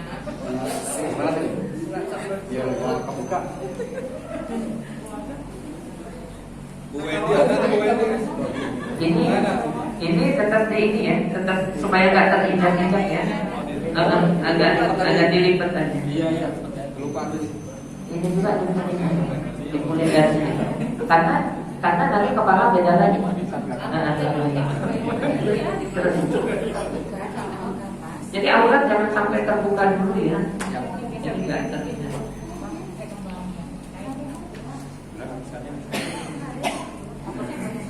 Boros material ya kalau saya. Bisa malah yang sudah biasa. Rasa dari Pak Wen. Yang belas ini, belas ini. Itu masih ada. Nah, Praktek aja merinding mana. Belum Pak, ini buat bawah.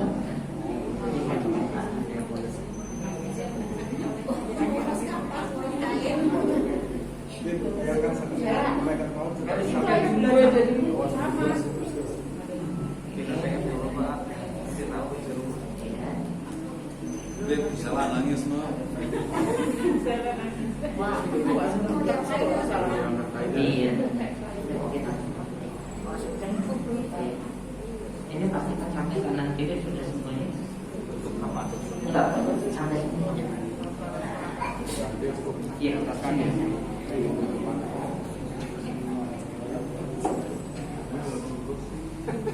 oke ya.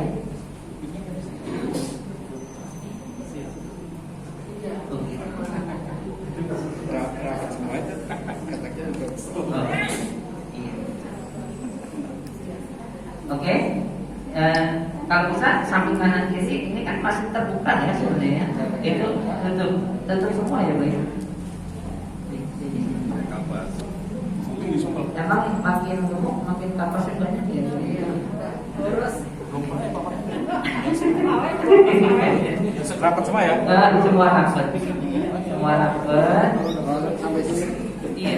Sini iya. Ini kan terbuka. Ini kan nggak pakai apa ini. Praktekin aja langsung biar jelas. Nah, rapatnya buat ngitung. Kurang gede itu tambahin. Nih. Nah. Oke ya. Rapat semua itu. Oke. Dan bukan.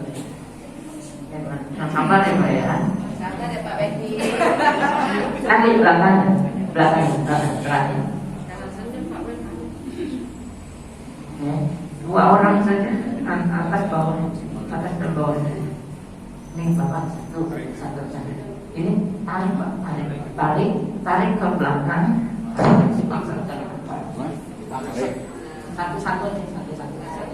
Yang ini Bapak tarik ke belakang, tarik ke belakang. Ini tarik ke belakang. Nah, jadi ini keras ya Pak. Nah, seperti itu. Sama yang ini. Oke, tarik. Ini ya, iya, tahan ya sini. Nah, ini ya. Kayaknya kurang deh. Kurang lebar. Yang betul. Oke, tarik ke belakang. Ya. Cukup Pak Wedi. Ini balik dulu. Nah, Siram. mata sini. Bisa nafas ya. Bisa nafas kan nih? Bukan dikit, bukan dikit.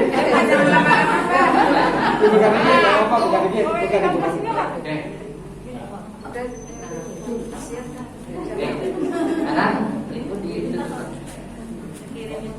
Nah ini cara mengikat ada 2 ya Pak ya. Kalau ini jenazah yang standar biasa dia agak ditarik ke bawah, nalinya di atas kaki.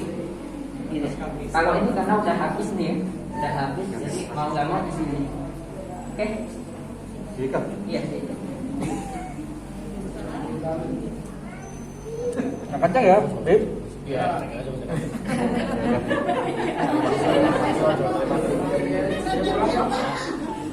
Suka ya? Baru berapa telepon belum?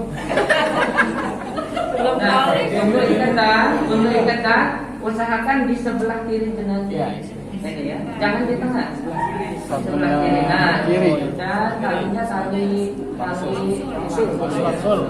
Karena nanti ketika dimasukkan ke yang atas, posisinya ada di atas, ya, bukan di bawah. Wah, sampai Nggak nyampe talinya loh. kenceng lari. Iya. Sekarang masa tuh. Apa ya? Bisa dibuka dikit sih. Enggak.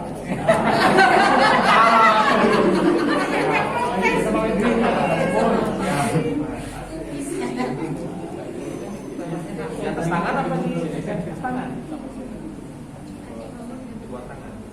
Belum kali. Oke. Kopi Pak. Kapal api nggak pakai gula. Ini posisinya di sini, Pak. Ini posisinya di sini. Ini posisinya di sini. Di atas tangan. Iya. Di atas tangan. Jadi yang ini di sini, di bawah sini. Yang ini di sini. Nah, ini ya. Biar pas dipraktekin di sana. No, di sana. Atau yang di atas tangan. Ya. Ini di perut ya. Di sini. Di sini. Ini Di ulu gitu. Di bawah ulu hati.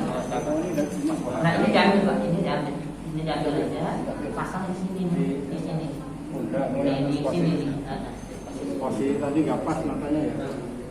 Dulu hati di atas tangan. Bangun dulu, cek bangun dulu. Hah? Bangun dulu. Ya diangkat lah. Masa lu bangun? Tadi itu kan saya. Itu dia Bang. Kamu capek praktek. Oh ini minta diangkat ya.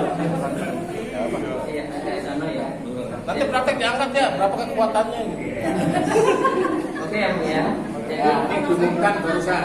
nah untuk kepala itu kan untuk memasukkan kapas itu diambil untuk menutup telinga, menutup hidung, ya.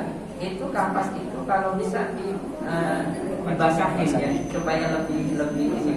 Jangan nggak basah, dibasahin, masukin ke lubang telinga dan lubang hidung. Nah nanti kalau ada biasanya untuk terakhir kali untuk buka. Itu pun kalau ada permintaan biasanya kalau di rumah sakit ya untuk buka enggak ya, untuk buka enggak karena nanti memang dibuka ya. Cuma kalau di rumah sakit itu kalau nanti ada kapas lagi, ini kapasnya memang banyak, ini perlu banyak sekali. Jadi ini misalnya kapas kapas ya Bu ya. Ini biasanya gini kepala. Nah, ini misalnya kapas.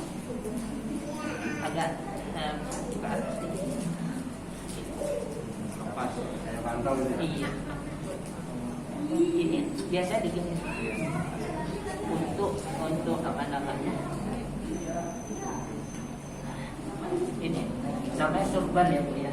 Surban untuk menutup bagian kepala nih. Nah, bagian kepala.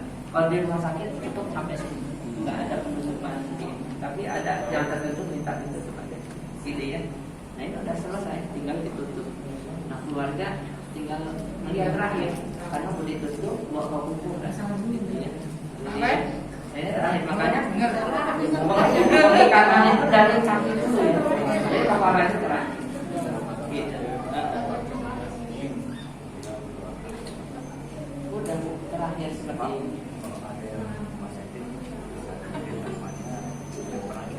Profil kain itu ya, kain baik ini. Jadi buat laki dulu ya. Yang laki dulu ya. Jadi ada keluarga ataupun wasiat mau menggunakan kain ihram yang ada.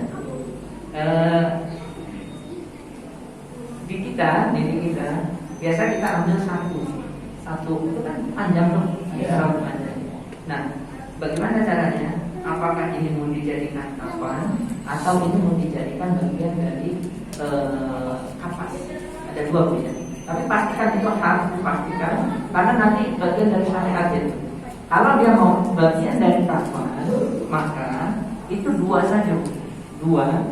Terus kain tengahnya itu kain ihram, kain tengahnya itu kain ihram dan atas bawahnya kapas secara normal. Tapi kalau dia tetap mau tidak itu kain kapas, maka kain ihramnya itu ditaruh di paling atas untuk mengganti kapas. Gitu ya.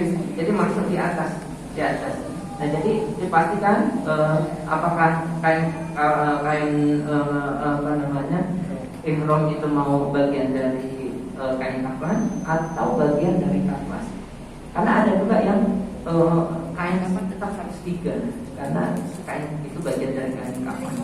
Maka kain ihram itu ada di posisi atas untuk pengganti kapas. Kapas tadi tidak ada untuk menutupnya saja. Tapi kalau dia mau bagian dari kain ihram, dari kain kapas, maka 2 saja, yang 1 kain ihram. Itu tidak bisa masuk 2. Gitu ya Pak. Gitu. Oke. Ini ada kain ihramnya? Enggak ada. Diperhatikan aja Pak. Ada. Apa namanya? Dia harus di bawah kan Pak? Harus di bawah. Terlebih dahulu harus di bawah atau di kapas di sini nanti. Gitu ya. Rasanya baru dibungkus. Udah semua keluarga. Saya biasanya lihat kan antara tangan dengan tangan itu taruh kapas. Antara Ini tangannya. Nah, itu taruh kapas ini. ya. Sebenarnya itu enggak menjadi dasar, enggak menjadi dasar. Yang paling penting adalah ini seluruh aurat tersebut. Dan itu sudah tertutup sama kapas, sama kapas. Enggak ada masalah Pak, enggak ada masalah. Jadi apa namanya mau dilakukan ya enggak apa-apa ya, enggak ada masalah. Gitu ya, Ibu, Bapak sekalian. Nah ini udah tinggal gitu. Coba. Ini udah begini tapi kalau kejadian kapasnya ternyata kurang, ini diakalinya gimana? Kapasnya kurang. Iya kan. Dan kalau kapasnya kurang, usahakan di tempat yang sensitif tertentu. Lubang-lubangnya aja ya. Gitu. Ini ada 2 ya Pak. Kalau ini panjang, biasanya jenazah kan ada yang lebih pendek ya. Maka ada yang bisa masuk ke bawah, diikatnya di sini. Gini ya, diikat. Misalnya ini ada lebih ada diturunin aja ke bawah, terus ini diikatnya di bagian sini, di bagian Tambahan ini. enggak. Ini bukan masalah. Sebenarnya ada yang lebih tambahan. Tadi ini ada di posisi di sini, ada. Simpul mati, simpul itu Pak, nggak boleh mati. Ya. semua ini nggak boleh karena kan dibuka ya Pak. Semua dibuka kan? Semua dibuka. Ustaz, ini kan udah di kamar ini Ustaz ya. Enggak, saya mau nanya aja cara mengukur kain kamar Pak untuk memotongnya itu biar tidak kekurangan atau kelebihan ada itu. Kalau di rumah sakit kan masih standar dulu Pak. Jadi rumah sakit mah memang punya stok ya. Jadi standar kita itu untuk itu rata-rata 2 meter 40 sampai 2 meter setengah. Itu standar orang Indonesia rumah sakit. Terus kalau itu yang panjang untuk laki-laki kan panjang semua tuh. Kalau untuk ibu-ibunya baju kurung tadi 2 meter nanti bisa untuk dibagi 2 ya. Terus kain sarung 1,5 meter. Terus untuk kerudung itu sekitar 40 cm kerudung. Jadi ukurannya tidak ada ukuran. Iya. Setelah itu dikasih ini ya Bu ya. Dikasih ya Bu ya. Minyak pewangi. Minyaknya di sini. Ininya mana? Ininya di sini ya. Apa namanya? Lutut. Ini di lutut ini ya sebenarnya. Ini pas di lutut ya. Jadi ini di lutut, ini di bawah sini, ini di sini, ini di atas. Pas di lutut Pak. Baiknya pas di lutut. Nah, ini. Supaya seimbang ya. Bawahan ini. Ada mana dia Pak? Hah? Gua dari mana? Oh ini.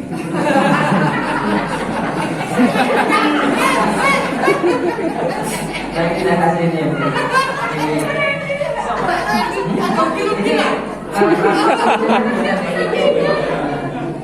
Ini udah selesai. Ya kita diriin ya. Coba praktek di atas berapa orang?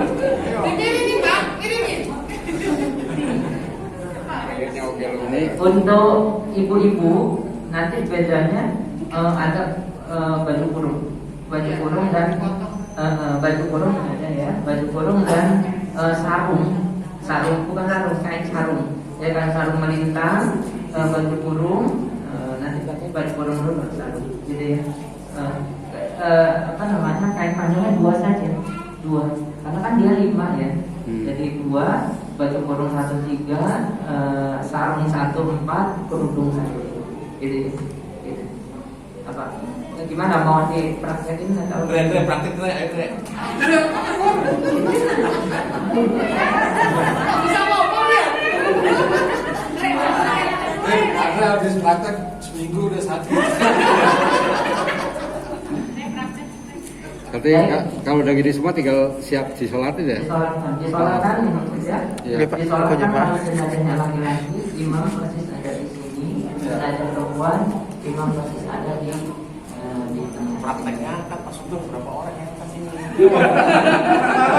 Siapin. Pakai gimana itu wajib harus gitu pakai baju kurung apa nggak usah juga kalau misalkan si bahannya itu memang nggak ada baju kurungnya bisa gitu kan nggak apa-apakah atau harus? Jadi gini Bu,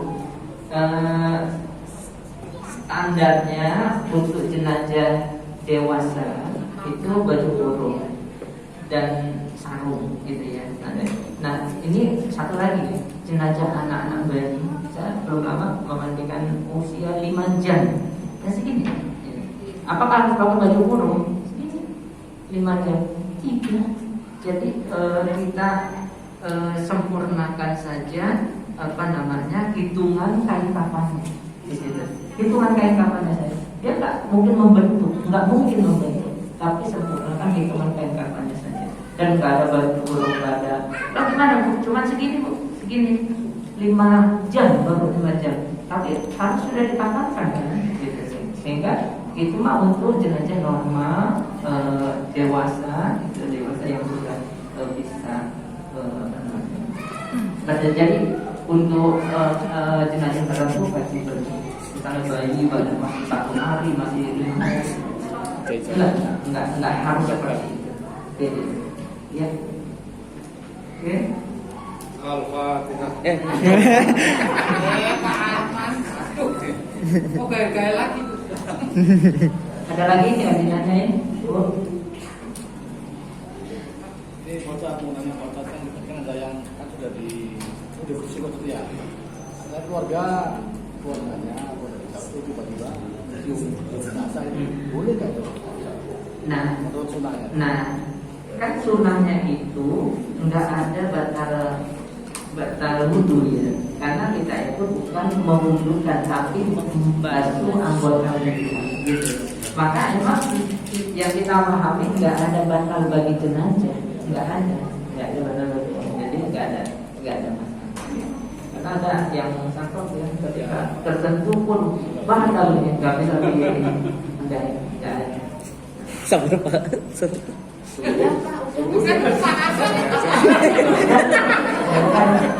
Lepas. Belum angkatin belum. Wajib dibuka nggak? Tali Dibuka. dibuka ya? Dibuka. Wajib ya? Harus dibuka semua dibuka. Makanya kenapa kita taruh pengikatannya di sebelah kiri? Karena posisi tempat pengikatannya itu di atas. Iya. Harus dibuka. Benar nggak Ustaz kalau nggak dibuka ntar jadi pocong? Oh enggak. Teori dari mana itu? Teori konspirasi dari mana itu? Dan yang paling penting lagi pastikan ketika di kuburan sentuhkan hidung ke dinding liang lahat. Itu penting sekali. Itu sehingga ketika kita masuk ke liang lahat itu bukan sekedar begini posisinya, tapi begini. Jadi kayak terlungkap ya, hampir terlungkap. Kalau dia misalnya hanya begini saja, itu rata-rata nggak ada. Kalau jenazahnya bengong, jadi hampir terlungkap, tapi dia masih posisi tetap di dunia, gitu ya. Itu lebih mudah. Kalau ketika kita miring ini agak sulit untuk menyentuh kan? Kalau kita punya inisiatif ambil tanah, tempelin Bisa. Jadi yang penting antar tangan itu tersentuh ya, itu yang diinginkan. Tapi kalau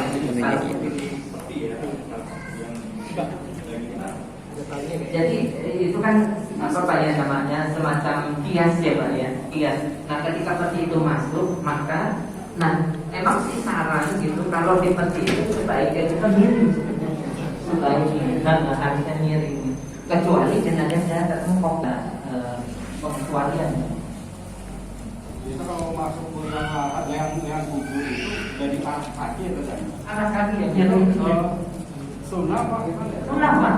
Kalau dari banyak kasus, kalau kita lihat ke sana itu kok dari kanan itu banyak kasus. Dari samping banyaknya. Kenapa? Kenapa? Kalau itu memang sunnah apa ya? Hampir dilupakan gitu. Harusnya itu dikasih tahu.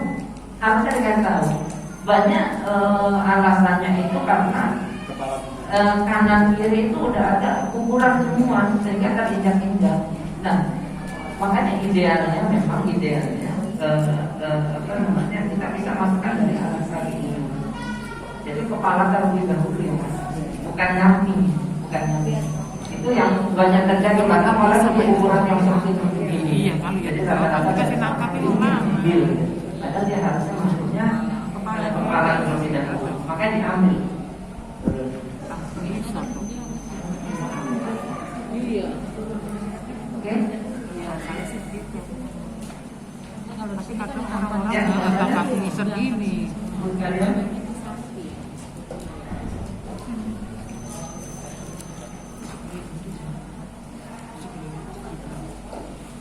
Ya, jadi untuk di kuburan ya termasuknya. Untuk di kuburan, misalkan kalau mau sunahnya lagi, itu alas kaki dilepas. Itu sunah dong. Jadi ketika kita masuk, assalamualaikum ya ahlan diyar. Setelah itu kita buka alas kaki kita, sunahnya seperti itu. Dan jangan sekali-kali menginjak kuburan. Nggak boleh. Daripada menginjak kuburan lebih baik menginjak darah apinya. Saking larang. Kan banyak yang malam di kubur. Iya. Oh itu. Ini tilapia ya Bang ya. Maksudnya beberapa sengaja itu keluarga minta diajarkan dari yang orang ya. Itu menurut bagaimana minta teman. Jadi gini, oke. Biasanya dia ribut ya kalau kayak gini ada yang. Saya berharap begini, ketika kalau kita cari untuk azan di kuburan, ya mungkin sampai saat ini belum ketemu dalil yang memperhitungkan azan. Karena untuk sholat pun sunnah pun banyak azan, kecuali azan untuk sholat fardu saja. Itu. Tapi ketika ada keluarga yang berkeyakinan untuk minta diazankan, lalu ada yang mencegah sehingga ribut di pemakaman, maka saat itu juga berikan kesempatan saja kepada keluarga.